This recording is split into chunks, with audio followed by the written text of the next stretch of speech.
Hello, everybody, and welcome back to the Cold Hard Truth NFL podcast. I'm your host, Anish Gupta. No, I can't do it again. And I'm your co-host Srikar Agender. We're gonna leave this in just so Oh, you can hear how sad he is. He is so no, sad right now. no, no. No, Ugh, we're leaving that in. I'm totally leaving that in. okay, that is probably the only thing that can like put a smile on my face, me messing up the intro. But yeah, so I'm sure most people watched Monday Night Football. So obviously we made the first topic of today. We're just gonna go into it honestly. Like, no, how's your day? No, how's your weekend going? Because I think we all know how mine went. We're just gonna go straight into it. Yeah, we weren't supposed to talk about the Browns today, but Nick Chubb obviously had the gruesome injury. And obviously, I'm going to start with a little Browns rant that I love to do when we have these type of games. First, let me just say, I'm sure all Browns fans agree that was probably the worst injury like I've ever seen as a Browns fan. Like I don't think there's anything that comes close. That's one of the worst things I've seen on live TV, like while watching sports. And for a guy who has been like my favorite player on this team for like the last 5 years, a guy who is so humble, always, we obviously don't know him personally, but like based on interviews and stuff and just how he carries himself, class act. And for it to happen to someone like him, it's just like that's what makes it so sad. Like I really couldn't even tell you how sad yesterday's game was. One, it was the Steelers. Two, we lost like that, four turnovers and the touchdowns. But obviously, to top it off, a guy who I'm honestly scared may not even play for us again. Like I'm really that scared. I this is something that like again, like the same injury he had in 2015. People are bringing it up. Multiple ligaments. We're gonna know more a little bit, I'm sure, as time goes on. But yeah, that's kind of where we are. And like to start off, I think just quick touch on the game. This is a game we 100% should have won. Obviously, the pick six to start the game, the fumbles. I mean, there was missed face mask that the refs missed. The PI on the last play was very obvious. But Shriek, this is PI, right? That's Yeah, yeah, 100% PI. that's Yeah. PI. Like Porter got away with I that. don't know. I don't know if the refs had money on the Steelers. I don't know if the NFL just did not want Deshaun Watson to shine on prime time. But yeah, that was clearly PI. And I mean, because yeah, I mean, even two straight drives in our own end zone, and he had two clutch third downs to kind of get it there. Um, but yeah, let me focus back on Chubb. I mean, I've never really been a fan. Like, I've never really been part of a team where your season ends like that, but that was the first time I ever felt like that as a Browns fan. Like, I'm sure you felt that way when Jimbo had the ACL back in 18, or, I'm sure like Jets fans felt the same way with Rodgers last Monday. I've never felt that till last night. And let me just say, it is like one of the worst feelings I think you can ever feel as a sports fan. I like that was just so hard. So obviously Nick Chubb, I think I'm really praying for a guy who I've been watching for the last 5 years and have always loved to watch. Obviously, I'm sure you are as well, Shriek, and all the Browns fans out there are. Um, Man, yeah, that was really rough. I'll let you say a few words, but yeah, that was just a rough weekend. Yeah, just really unlucky game for the Browns. You talked about Chubb. I won't go into it any further. I've experienced that before. Not even just with Jimmy, but with Bosa too. Like the entire 2020 season was just a nightmare. Um, I thought the pick six in the beginning was a little bit fluky, right? I just didn't think it was on Watson. It was just weird. So you spot them seven to begin the game. I actually do think Jerome Ford looked pretty good. In Chubb's stead, obviously had that huge 70-yard run that was almost a touchdown, but you got tripped up. A great play by Minka on that. But look, that Browns defense still tough. They shut down Najee Harris. I think Deshaun Watson can still make plays at any time. Yeah, this is gonna be tough without Chubb. This is still a game that the Browns should have pulled out, but I get how tough it was to come back with literally like everything that happened in this game. Like their backs were against the wall. If I've ever seen anything like that, like that is really tough to come back from. So I'm actually really impressed with the Browns' resolve to even keep this game close and to keep fighting even after everything that happened. So I guess that's a little bit of a positive spin on the game for the Browns, if you want to say that. But yeah, injuries suck. They They really really do. That whole game, that like all of last night, like Monday Night Football sucks. Like Monday Night Football sucks to me now just because of the injuries. Like that's like some sort of a bad omen. Yeah, the last four, Murray tears his ACL, DeMar Hamlin, obviously with the whole thing, Aaron Rodgers Yep. Achilles, and now Nick Chubb. Like, I'm so glad we don't have another primetime game for the next 16 weeks because I do not ever want to have like hundreds of messages from people who are watching the same Browns game, watching the Browns be the Browns, and having to hear all this stuff. But yeah, I mean, quick touch on the game. 100% we should have won this. I don't care. I agree the resolve was great, but this is a game you cannot lose. Like, four turnovers, and they were super spotty. The pick six, the fumble. Deshaun, yes, he played bad, but also I think there was a little bit of this whole thing where he's getting too much blame. O-line still gave up 6 sacks. I think half were on Deshaun, half were on the line. But yeah, I mean, he also was hampered. Like, TJ rolled his ankle, and I don't know why no one's talking about that. Myles Garrett was banged up. He was limping after a play, missed 2 drives. Denzel Ward and Greg Newsome went out on the same play, right? Zadarius Smith was banged up during the game. I mean, the Browns literally had 5 key starters all hurt in the span of a quarter. I mean, that's one of the craziest games I've ever seen. One of the worst losses ever. But like the sun rises each new day, so obviously the Browns got to just move forward. So I think that's kind of where we're at. Yeah, that's kind of a quick touch. Sad story on the Browns. Hopefully next week I can be a little bit more happy. But yeah, we'll move on. Let's flush out all the negative. Let's kind of maybe move towards the positives. Let's start with the rookie quarterbacks. Let's go Houston versus Indy. Shriek, I'll let you maybe start off, and then I can take it from there. But yeah, what do you think of the two? Obviously, this is two teams that maybe have not been talked about much in the offseason, aside from draft day, and also two teams that maybe you won't be talking about much of towards January. So let's kind of get it out the way here. What do you think of the game? I think I'll focus more on the Colts than the Texans. I'll just say this. Uh, I think I originally took the Texans in picks last week, but then the Texans were missing like half their team, so I switched to the Colts. So, injuries suck once again. But for the Colts, I mean, this team is so well coached. Okay, I think this is a tough team to game plan against. I like what Steichen's bringing to the offense, and even on the defensive side, I think they're coached really well. They're mixing things up on both sides of the ball. With Anthony Richardson, the design runs they were great. Like I think he can be lethal in this offense. So a Steichen offense with the quarterback that has his ability with the legs, I think is deadly.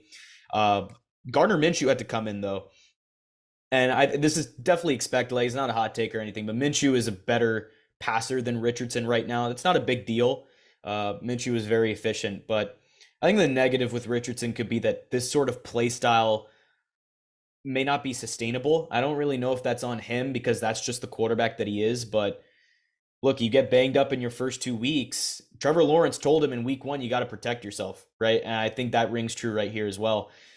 So I think for the Colts, it's a good win despite the Texans missing half their team. I think Stroud also put up a good performance. I think he'll get better as the season goes along. The 384 yards stand out, but a lot of that was in garbage time. Like, let's be real. But still, it's encouraging, right? I thought Stroud was the best quarterback in this class. Everyone was saying Bryce. I think me and you were both advocating for Stroud. You had Richardson over Bryce too. So, yeah, I think these two, with the right development, which it seems like they're going to be developed the right way, I think they can be real franchise guys. Yeah, I think you took a lot of what I was gonna say. I agree. I watched this game pretty much in full, right under red zone, because again the Browns played on Monday, so this was like one of the times I got to watch all the other teams live. Yeah, I agree. Steichen is awesome. I think he's a guy that I've been advocating for a while now, just because I think he really evolved Doug Peterson's RPO scheme the second he got there, which was 2021. Yeah, as you said, well coached. The Colts are going to be a tough out no matter who they play. We've kind of seen that now in back-to-back weeks. And yeah, I'm really hoping the best for Richardson, but you're right. He just puts himself in harm's way, and that's the problem with this style of quarterback play. Like, as much as we've protected these guys with concussion, analyses, AI calls towards all this stuff, defenses are also getting more skilled at tackling you. Like, I think like it may not be the physicality of it, but it's also the finesse, the way they get you down. There's just more ways that I feel like you hit the ground now with these guys kind of rushing at you. So, the fact of the matter is, I think there's still a lot more ways these guys can take bad hits. And for Anthony Richardson, again, yeah, he's just putting himself in a place where it's not sustainable. We've now seen, guys like Cam Newton kind of fall the same way, right? So you don't want that. But obviously, the problem with it is that he's most effective when he's doing things like that. But yeah, just simple nuances, get out of the way. But he looked good. The first, I think he played 3 drives before the concussion. Scored on all three, I believe, or two out of the He three. had two. I know he had two rushing touchdowns. Yeah. I forgot the rest though. And then Stroud, yeah, you're right. I did have him QB1. And sure, there was some that was in garbage time, but I would argue for a good part of that, I think until the very last drive was still valid. And he looked really good despite horrible pressure. Like, I mean, because I think Tunsil was out. Yeah, as you said, they were missing half The their entire O line was. I mean, but so this dude's rolling cross body throws off his back foot, backside. Like, he looked really good, I would say. I think he looked a lot better than he did the first drive we saw him in the preseason, right? That's just clear rookie progression, something that, guys like Justin Fields are still struggling with. But I mean, that's another story. Like, I think Stroud has looked so much better in these like 4 or 5 weeks. And yeah, those throws that he was throwing, Nico Collins was getting open, Tank Dell was having a good game. But yeah, see, like these are guys that, may not, light up the scoreboard or really stand out to you on the box score, but they were putting up numbers because of Stroud. I think Stroud really got the ball in great places. And I think these are two teams that may not have the trajectory this year, but we can not comfortably say it, but at least have some upside and positivity going forward with these two saying, yo, like these two guys really have improved, at least even 4 or 5 weeks in. I think you're right. Steichen is well coached. I think Houston offensively, we've yet to see consistency, so I'm hoping we get that. But yeah, two teams that definitely I think are trending in the right direction. Yeah, definitely. I don't expect much in 2023, but look, it's all about getting through these growing pains, getting through a learning curve, whatever it may be. As you said, Stroud looks night and day from week 1 of the preseason to now. So if we can expect that until week 18, it's going to be looking up for both these teams. Absolutely. Now, we'll move on to this next game, Denver versus Washington. I'll start off here, and I mainly wanted to talk about Sam Howell because I'm going to say this. I think he had the best quarterback performance of week 2, and Okay. I will firmly stand by that. I don't know how many people watched this game. It was in the afternoon, so I'm hoping more people did. But let me just tell it to you this. Yes, the defense played well, like in the second half. I think a lot of it was also on Russ, but okay, this man threw for 300, right, and had like a 108 passer rating. Despite getting pressured, I swear to you, on like every other play. I mean, the Broncos had, I think, 4 sacks in the first half or 3 sacks in the first half. This dude is like running for his life within maybe like a second. And the throws that he was making on the run or out of structure were just in sync and perfect. I mean, this guy in the second half was fluid with his motion. I thought he was really accurate, as I said earlier, and he orchestrated a 21-3 comeback. Like he was, I think, the main driving force of this. And this is a guy who, last year I think went a little bit under the radar. He was my QB2 in the draft behind Pickett, just for kind of the things he did last Sunday, right? Great arm talent. He can really put the ball where you need it to be. And for a team that really no one had in any conversation for the playoffs is 2-0, right? And sure, murky win versus the Cardinals and looked shaky in the first half against Denver. But what really matters, Shriek, right, is the win-loss column. And right now they're doing what they need to do. And then as for Denver, I think, just a quick recap. It's so bad because like when they're on timing and they're on script, they could be so effective, right? That first half. But then when the play kind of breaks down, we're seeing a Russell Wilson that's almost night and day, right? From a guy who would make his plays out of structure to a guy who can't make plays out of structure anymore. Hmm. It's kind of sad to see. And Denver, it's funny. I think they're in a really similar situation that Cleveland is because you're locked into your quarterback no matter what, right? Like it's a lot of fully guaranteed money. Obviously, Cleveland a little bit more, but same kind of situation here. They're kind of in no man's land. Yeah, I like that you took the Sam Howell angle because I kind of wanted to talk about the Commanders as a team, like as a whole. I think there's crazy potential throughout this roster. I mean, you touched on Howell, Brian Robinson, Jahan Dotson, having Eric Bieniemy as your play caller. This is a first-year guy. Chase Young on defense. The secondary, Emmanuel Forbes at corner. The safety duo they got. I mean, there's so much potential, but they're already showing that. Like, I think they've already shown that in this one game. And it's not just the players, not like the individual like performances, but it's more so like as a unit, they look really good. So I think the Commanders, it may be a little early, so this could sound a little bold, but I think the Commanders could become real contenders like soon, depending on the development of Wow. those guys and how fast it is. I love how the running backs are being used. First of all, B Rob, he's so versatile. Same with Gibson. They can do work in the pass game as well as the run game. I think the offense as a whole can stretch a defense vertically, just all over the field, to be honest. So I do want to see them play tougher teams. Obviously, you have the Cardinals in week one. You also had to orchestrate a comeback there, and then the Broncos this week. And there will be growing pains. I'm not denying that. These guys aren't going to be world beaters in week three.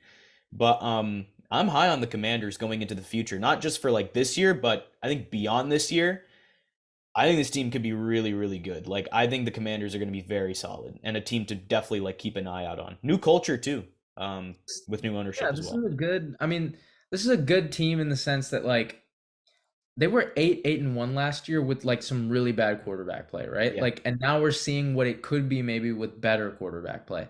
And I remember last week I said Sam Howell was like, or some people called Sam Howell a poor man's Baker. Well, like that, I think that is kind of what he is because, like, obviously he had a shaky week one, but at his best, he can be super accurate and like he can do things like this. And I think that was kind of also what Baker had in his early career with Cleveland. It's kind of what you're seeing here. Sam is only 23. So like this is like a guy Very who has young. a lot of potential, right? As you mentioned, the entire team's got a lot of potential. And yeah, definitely an interesting look because the NFC East, I think, has four teams that are all headed in the right direction. I mean, maybe New York's kind of stagnant, but all like they're all, teams that you kind of want to fear playing, right? Like you're just like, no, this isn't an easy pushover. This is a real team that we need to prepare for. I mean, I think even for this year, I think the Commanders could give the Cowboys and Eagles a really good like run for their money. Like I don't Wow. think I genuinely like in the games that they're going to play, Hmm. like I genuinely think they could push them even in year Interesting. one. So I'd watch out. Well, speaking, okay, first of all, I don't know if I'd go that far, but I can see why you're saying it. But I will agree with you year in and year out. I Yeah. think future wise, they're in a really good spot. Mhm. Let's go to another 2-0 team, a team that me and Donnie touched on in a couple episodes before we started the season. The Atlanta Falcons was obviously a team that some people were gaining momentum with as the offseason went on. And I guess rightfully so, they're 2-0, right? For like the first time and I can't even remember, I think like 6 years. Yeah. So, the Falcons were a lot of people's popular NFC South pick. They've looked pretty solid from both a like run defense perspective and a rush offense perspective. So their run game on both sides is good. Obviously we saw what Bijan could do. But yeah, I'll let you take the reins maybe to start off. How good is this Falcons team really? And what really kind of did things that you see from that Falcons Packers game? I don't know if I've like just been in a good mood because this whole episode I've just been positive about every team I've been talking about, but with the Falcons, I mean, I think this team is literally like a quarterback away. They're a quarterback away from being a legit like contender type of team, right? Like, which is weird to say about the Atlanta Falcons, like of all teams. But look, this team is really talented on paper. Past few off seasons, they've been adding a lot. I'm not saying Desmond Ritter is 100% not the guy, but obviously he has work to do if he wants to get to that real deal franchise quarterback QB1 type of guy. The defense is much better than last year. I think the play calling is much better than last year. But look, if we're going back to this game and recapping it, they got down in that game. Great comeback, by the way, but they got down in the game because of Desmond Ritter. Like Ritter was struggling early in that game. So for the bigger games that they're going to have to play, you got to be better if you're Desmond Ritter. You got to be better. But he bounced back in the second half. Again, not too many starts under his belt, just like Howell, very young, like he's very inexperienced, I should say. Um, look, if they get like a sure thing at quarterback with some potential, I think the Falcons will be really scary. And yeah, as you mentioned, Bijan, absolute game wrecker. I mean, this guy is going to be really good. So really like what the Falcons got going right now. Yeah, this is a team that hasn't had a good defense in so long. I just want to talk about their defense real quick. But they're finally, like, finally putting the pieces together. I can't tell you the last time I feared a Falcons defense. Now their run defenses look good. Meta, the nose tackle, been a great addition. Their secondary has been playing really well. Again, albeit some shaky offenses they've played so far, but nothing like this is definitely something to write home about. And the rush offense schematically is just so effective with Arthur Smith. And you're right, if they can just look, I'm not trying to really be like bad on Ritter, but I don't think he He's is a yeah, starter. I don't know. I really don't. I think I can name some backups that I think would play better in this system than him. And that's no knock. Okay, it kind of is, but like I just feel like there's so much more untapped potential there. And you're right, because it's like Drake and Kyle Pitts, two guys who are extremely talented, are getting open, but they're just not getting the targets. And I think the problem is like Ritter's not pushing the ball down the field. I mean, like this guy had like 2 yards per attempt, like through almost the entirety of the Panthers game week 1. And like this game against the Packers, same kind of deal. He's just not pushing it down the field. And I think that would be so effective when you have a run game as potent as this, right?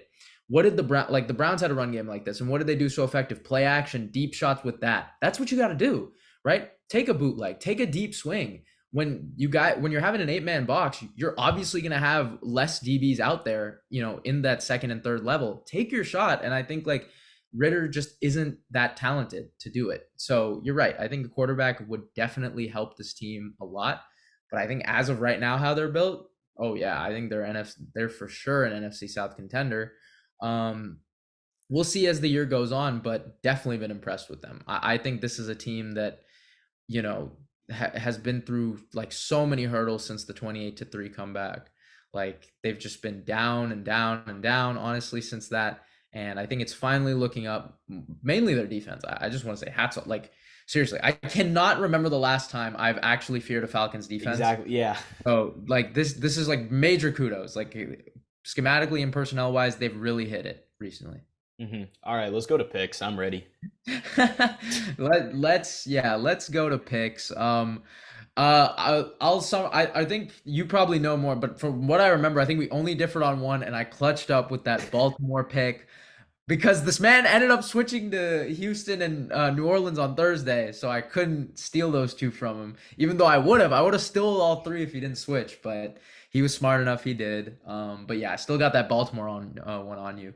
Yeah. And let's get right into it, man. All right, so now we're tied. So you won the week, obviously 11-5. I went 10-6. Fans went 9-7. So fans are actually starting to lag behind here. You're down 3 to us. You gotta, make up some ground don't take here. Cleveland and Pittsburgh, guys. Don't ever do it. Yeah, I think that was our biggest mistake of the week. I think we should have just switched to Pittsburgh. I don't know. I don't know.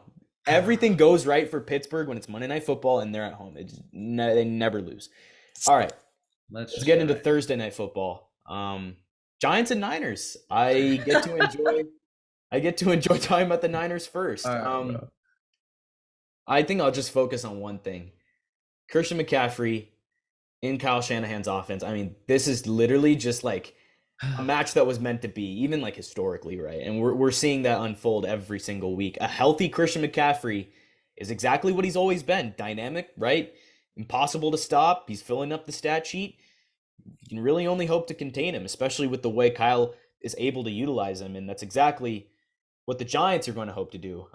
Coming off their first win of the season, big time comeback win over the Cardinals. I almost chalked that up as the biggest shocker of the week before the Giants realized who they were playing against, a team that is apparently to everyone else tanking, and found a way to erase a 28-7 deficit to come back and win. Now, a lot of people are kind of knocking that because it's the Cardinals. I won't. I think 28-7 deficit, like, that's still tough to come back from against any team, right? But I'll keep this rather short.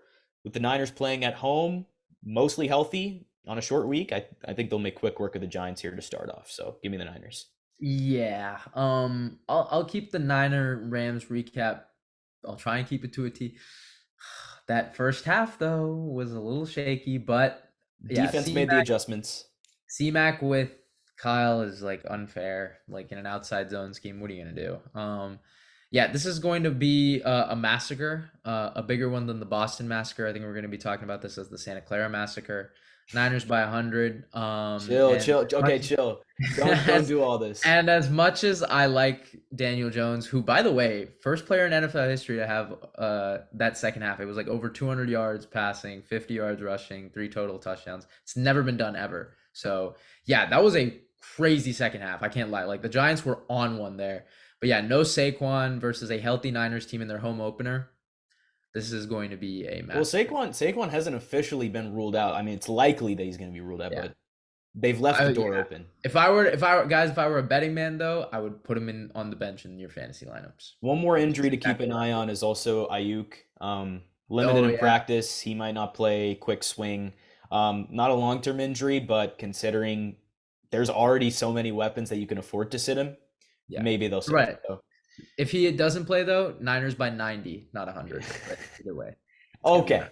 Okay. Let's move on to Sunday. Titans Browns. Do How nice is this? I get to start with the Niners. You get to start with the Browns. That's we have to talk about. Okay. Yeah, the only somewhat positive thing about this is that I don't have to wait 8 days. I get to wait 6 days before we play. And again, yeah, I think this season 100% is going to be dedicated to Nick Chubb. I think that's what everyone in the Browns locker room said. I mean, you saw the outpouring of tweets for him, right? Um, Also, yeah, if you look at Minka Fitzpatrick's comment section, not a lot of nice things to say about him. And I certainly didn't last night. But yeah, back to the game. Tennessee, we both picked it. The yep. upset over the Chargers. Shocker, Justin Herbert. 0-2. Chill. I mean, And I know are we gonna say anything not, about no, Staley? it's not. It's not. But yeah, the Titans did what they needed to do, right? Like at home. But I think Cleveland at home, this is going to be a crazy crowd trying to honor Nick. I really hope he's there, like after surgery. I hope somehow we can get him in the building. And you know what? I'm doing it for a third week. I'm picking us. I think we come back home and dude, the defense has only given up 1 touchdown all year. Like it was that 70-yard bomb. That's it. Right? The other 14 were to uh just dumb plays on the offense, and then I think it was like a field goal, right? Or two. Yeah, so they've given up 1 touchdown all year. And I certainly am not, I love Tannehill, but I think outside of D Hop, there's not much of a separation gap between their receivers. Obviously, banking on the Cleveland DBs coming back healthy. Newsom's day to day, and so is Ward. So I believe actually Ward was probably the return anyway from the games or into the game. So I think we'll get both those guys back. And yeah, I'm penciling in Cleveland for this one. I think the same goes for the Titans, but the Browns really need a great performance from their defense to back their offense. I mean, this offense, again, it might not be scoring 30 plus points every single week, right? Or ever. But as good as the Browns defense is, the loss of Nick Chubb is just really detrimental to this Cleveland offense. You obviously you're the worst with an injury that looks like that, and the Browns can recover. I'm not saying they won't, but now you're going to more heavily lean on their passing game going forward. And I mean, I just can't help but wonder, like how are the Browns going to be able to move on from such a big loss like that, like immediately? Like I don't know. I mean, again, Jerome Ford definitely showed some nice things there. He's got a lot of speed. I think he can be good, but I mean, this Titans defense will be ready. I kind of worry about the emotions a little bit, so I'll go with Tennessee. It's pretty close. I think this will be like a 3 point game, something like that. Both teams hover around like 20 points, but yeah, I just think just coming off that game, usually we'd say once a team has hit rock bottom, they find a way to get back up.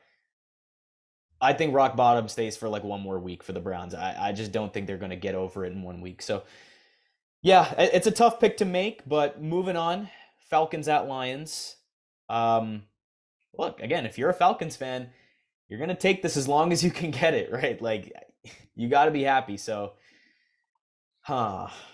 In Detroit, they just suffered a big loss on their home field against the Seahawks in overtime. Tough loss to a good team. I think the Lions should have won. They let that get away. This is going to be an interesting test. This is another good offense that's coming into Detroit here. Can they stave off the Falcons? Can they stave off Bijan? I think we're in for another tight one, but I'm going to go with the Lions. They're going to be at home. I trust Jared Goff a lot more than Desmond Ridder. Obviously, we saw that first half from Ridder. I trust Goff a lot more over the duration of a full game. So yeah, give me Detroit in this one, but this is going to be a very close one as well. The Falcons have yet to play outdoors this season, by the way. Two Wow. home games and now Ford Field. Yeah. So they've been blessed with absolutely no weather impact. Lucky them. But yeah, I'm gonna take Detroit as well. And the reason for that is, yeah, Atlanta's been kind of living on the edge as much as, we talked about how impressive they looked. I think Detroit's got to get back for what happened last week. I mean, like, and also I think Detroit can put up more points than they do. Like, offensively, I think Detroit just it's deeper. Yeah, I mean, after a loss like that to Seattle, come on, like, I mean, I think it was just petty mistakes. That one pick six that Goff had, really, I know he wants that one back just because it was like a tad bit behind. So yeah, give me Detroit. All right, New Orleans at Green Bay. First, I want to talk about Jordan Love. I think I was pretty high on him going into the season, but I think he started out the season quite well, right? Even statistically speaking, 55.8% completion rate, 396 yards, 6 touchdowns, no picks. You'll take the lower completion rate in favor of the touchdowns and no picks, right? But he's confident. He is a very confident QB. He's going to miss some throws.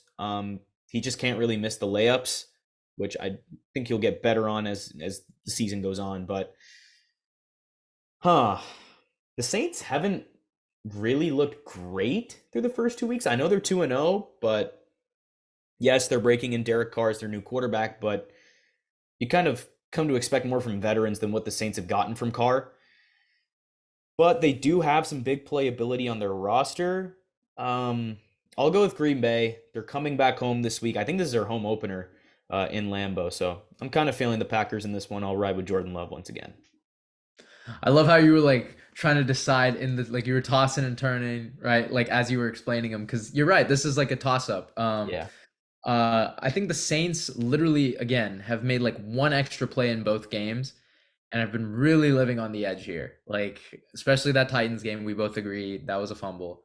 And then obviously, from what I saw in the Panthers game, if it wasn't for that Olave catch, we could have been talking about a different game. I'm also going to take Green Bay here. I think they bounce back. They look good in the first 3 quarters, kind of collapsed into that fourth. But yeah, as you said, it's going to be their home opener in Lambeau with a new quarterback starting for the first time in like 16 years, right? 2009, 2008, or so 15 years, whatever. Yeah. But yeah, so give me Green Bay here. All right, Broncos at Dolphins. Yeah, let me start. This is a Mike McDaniel team that I have absolutely loved. Shriek knows that well, very well for the last 2 years.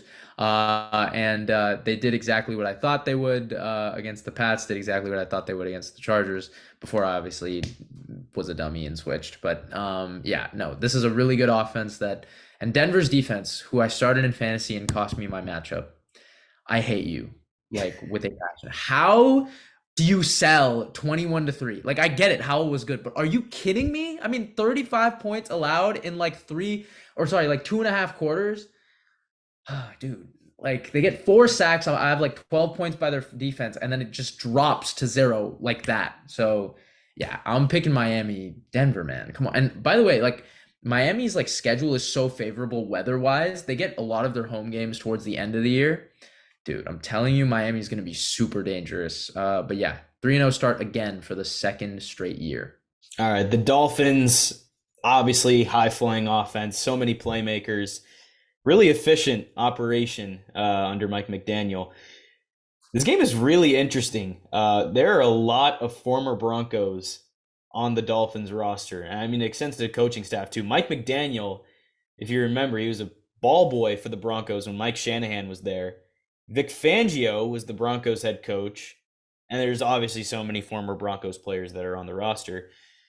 Given the fact that the Broncos are traveling to Miami, playing in the early window, and given the fact that Denver's defense cannot stop a thing right now, It doesn't seem smart to pick the Broncos to win on the road, but at least the Denver offense might put up a fight, maybe.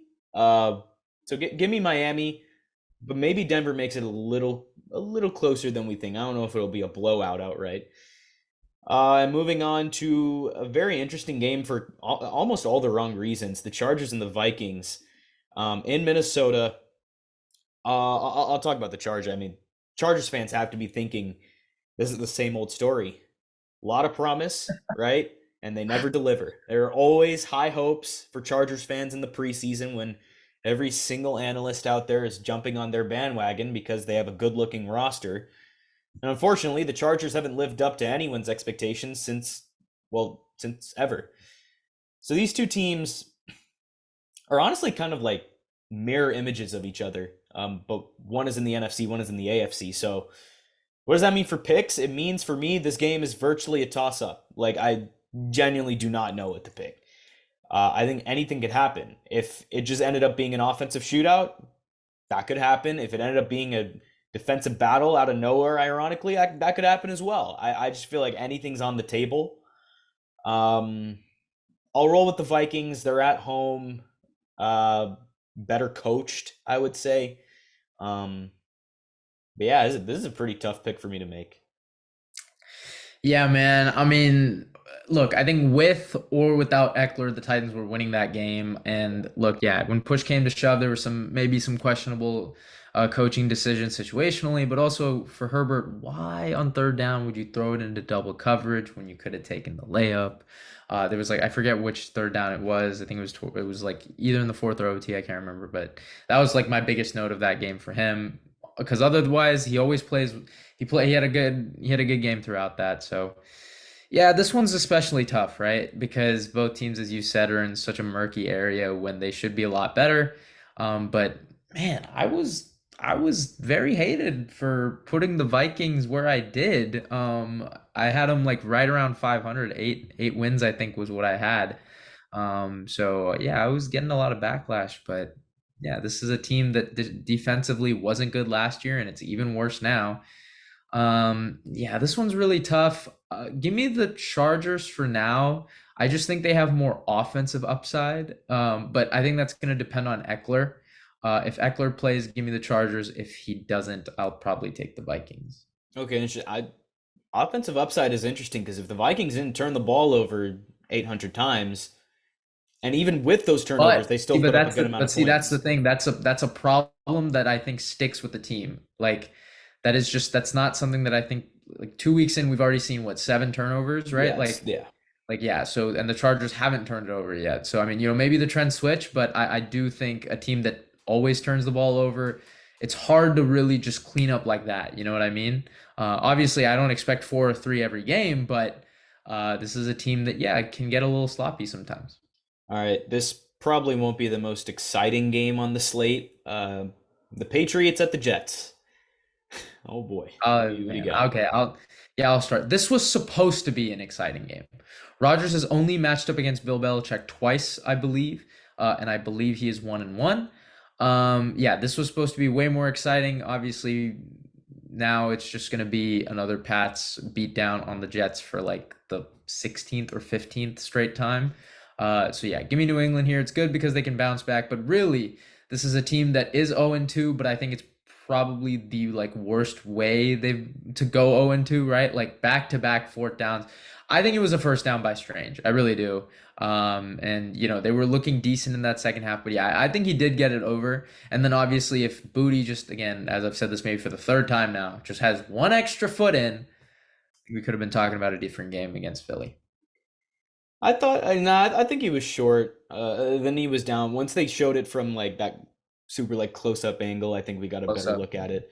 Uh, but yeah, this game is gonna be horrible. Like we're gonna see no downfield throws in this game. I'll just say that first and foremost.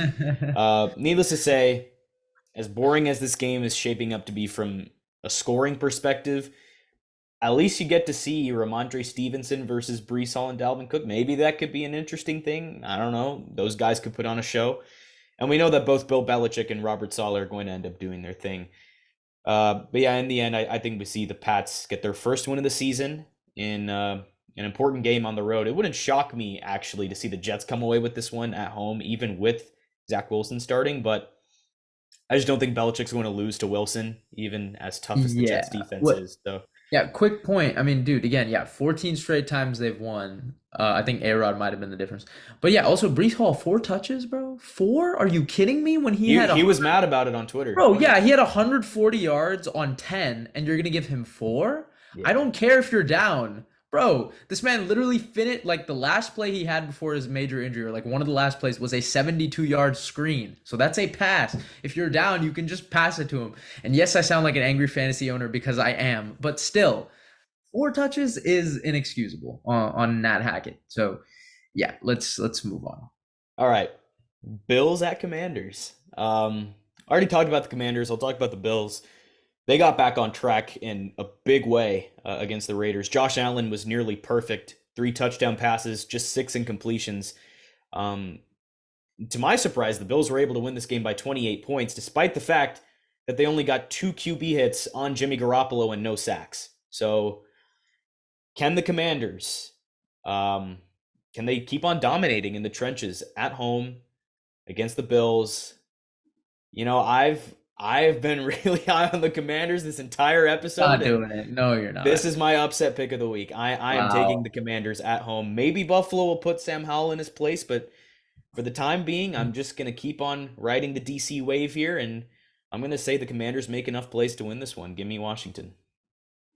You've got to be kidding me. Okay.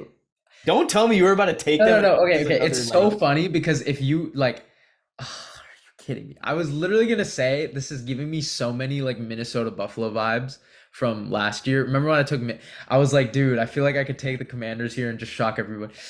Oh, dude, I've why stolen do you so always many do? upset Why do you picks from always you. It's do so funny. this? Okay, okay.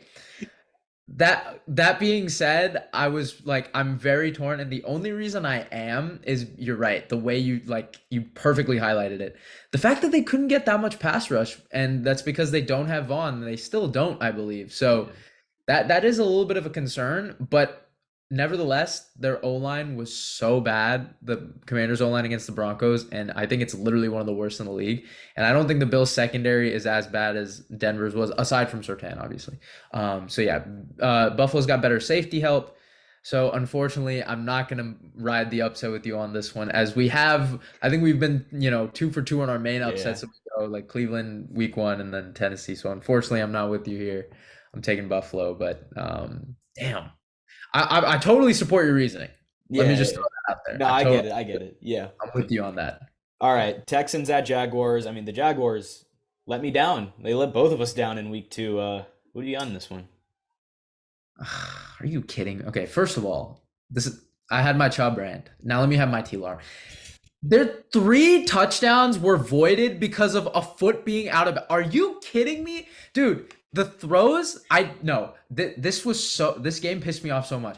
Those were good throws, okay? Those were great throws. Zay Jones, can you just please practice toe dragging for the entire week, please? Just I don't understand. Like I was so mad when I saw the first one. Okay, fine, kind of excusable, but the second one, that was a perfect throw.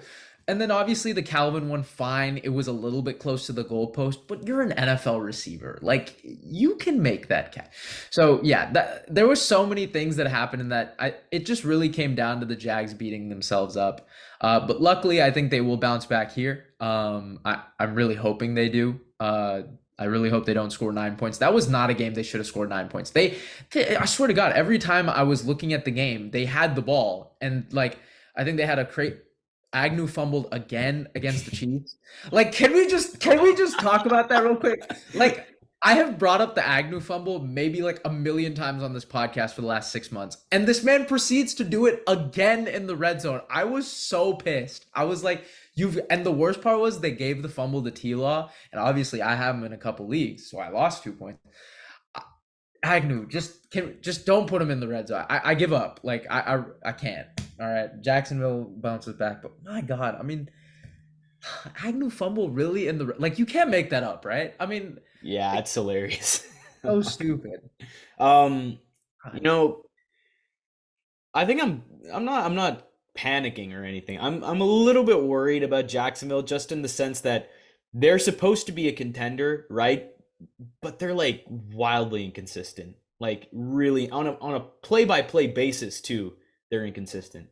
Um I'm not blaming that on T-Law before you jump on me. It's the whole team, okay? Like and another thing, every single throw that Lawrence had to the end zone was in the back of the end zone. Like every single one was in the But back of they the end were zone. dimes. They were just to And put it no one could tap their toes. Like no one could do it. Like it was that was comedic to me. Um so I mad. guess to prove me wrong here and prove that you are a consistent team, you got to start by coming out in week 3 here, dominate Houston, your rivals. I mean, you don't you don't ever want to disrespect a team by calling them a gimme, but I mean the Texans are about as close as it gets right now. Okay. Um, for the Jaguars, I mean for the Jaguars. Um, look, the Jaguars have such a dynamic passing attack offensively, but I mean we just have to see them do better than what they did against the Chiefs. But yeah, I think this one is pretty straightforward as far as the pick is concerned. This is a game that on paper, I would think the Jags would win this by at least a touchdown or so. So I'll go with the Jaguars. Moving on, the Colts and the Ravens in Baltimore. We talked about the Colts. I did want to talk about the Ravens because that was an impressive win against the Bengals. Look, I think Lamar Jackson versus Anthony Richardson, that would be a really cool matchup. So hopefully A Rich is okay to play the game. I think he'll be okay. He'll be good to go. Um, but I didn't touch on the Colts defense. I mean, this defensive front, they're going to get after you. 9 QB hits and 4 sacks against the Texans. So the Ravens O-line has to be on point if they want to keep Lamar Jackson clean here. But Lamar does a lot of that himself anyway. No sacks in week 2. So he's obviously just really instinctive when pressure comes at him as a runner. That, I mean, it's really frustrating for defenses to have to deal with. I'm not sure how the Colts will deal with it. I do think this game could be interesting for about like 3 quarters, but I think it's a game where the Ravens are just going to pull away late and win by, again, at least a touchdown. So give me Baltimore. Baltimore's gonna cakewalk to 3-0. This is so annoying. Like I hate so I don't know if bad. it'll be a cakewalk, Oh but no, I think it's gonna be like you mentioned the 9 QB hits, but look, I love Indy. I love Shane Steichen, but nah, this is just a bad matchup for him here. Like I think I know you mentioned the 9, but again, like I said, right, or we both said Texans O line was completely injured. Obviously, the Ravens don't have Ronnie Stanley. I don't think this game either, but I think this is just literally the Ravens being better at what the Colts are trying to do. yeah, If it you makes get what I sense. so yeah, I think this is, and then I don't know if this is their home opener. I don't think so. No, they played the Texans at home. Yeah. So yeah, this is gonna be a Baltimore win. Even though they struggled against Houston, right? And like Indy beat Houston, so maybe, but nah, I think this is gonna be a cakewalk 3-0. All right. Panthers at Seahawks. The Panthers look like they're going through some growing pains right now. I think it's pretty interesting. I'll let you start here, but in Seattle, who are you going to take? Yeah, I'm glad I kind of hopped off the Panthers division thing when the receivers got hurt. Yeah. But it's not even that. Like it's like I mean, yeah, 2 division games to start off your own two, right? So obviously I think the season's already kind of defined for you. But like it's not bad, right? Like this is a season I think to kind of figure out where you are. And I saw a little bit of that fourth quarter and like, Bryce isn't see this was my this is why I had him QB3. I think he just has a limited ceiling. That was my problem with him, right? Like he's like 5'9", 5'10". He can't, the middle of the field is just almost like inapplicable because of how tall he is. And I think that's a limitation that Seattle is going to take advantage of, and for that reason I'm going Seattle at home. Yeah, I think the problem for the Panthers is this is a problem even when you have the number 1 pick. But it's 2 things. One, there's a play last night where it was like a very like short yardage situation. I don't remember if it was 3rd or 4th down, but they took out Bryce and they put in Andy Dalton. It kind of concerns me that you picked this guy at number 1, you gave up all those assets, and yet you're almost sort of trusting your backup more. I don't think they fully trust Bryce. I mean, it may be a little premature and obviously small sample size. We're just going off one play, but I think another problem is the Panthers are still trying to find like that guy who can be like not only like a wide receiver one, but the playmaker for this offense. Right now, the Panthers have just a bunch of guys, but they don't have that guy. It's a little tough for me to explain, but I think you know what I mean. Um, but yeah, Bryce Young needs someone that can be sort of like a safety blanket for him. He doesn't have that right now.